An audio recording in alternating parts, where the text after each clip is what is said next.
Hey, what's up? I'm going to show you how to unpack a big ass fan.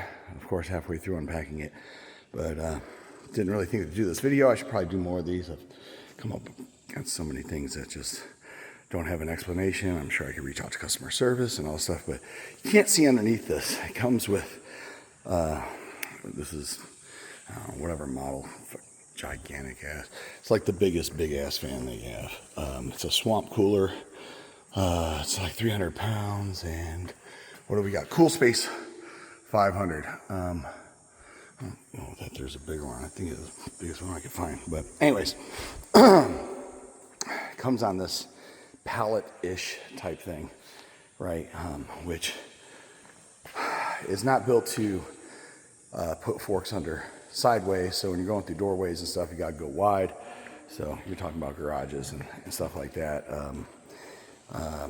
Obviously, I'm just a huge fan. Why would you go through any other door? But there are other doors sometimes that are very large and still are not big enough.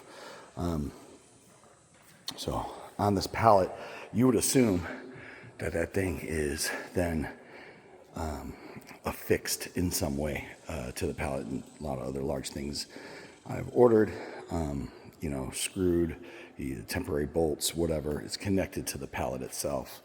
Large bumpers, like I got for sprinters and different things like that. It's like it takes half hour to dismantle it just from the packaging. In this instance, no, it's not. But you can't see underneath there the way it's. You can imagine when that wheel's down in that hole right there,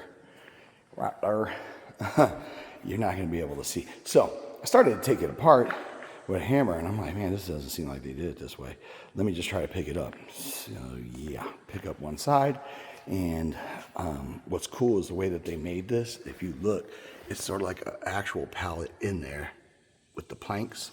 So once you pick it up, you can get the wheels on those planks. You can see how it's going to ride straight if I'm careful and not fall in between the cracks. And then on this one, it's going to force it to not go over to the back because it's going to fall in that little groove. Can you see that?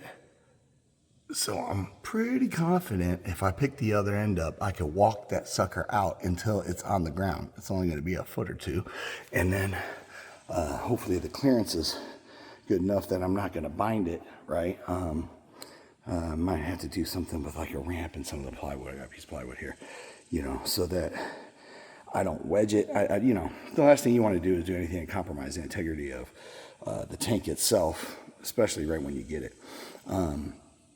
So anyways, if this helps out anyone and saves you 15 minutes, and thanks for watching my 3-minute video, which hopefully you sped up.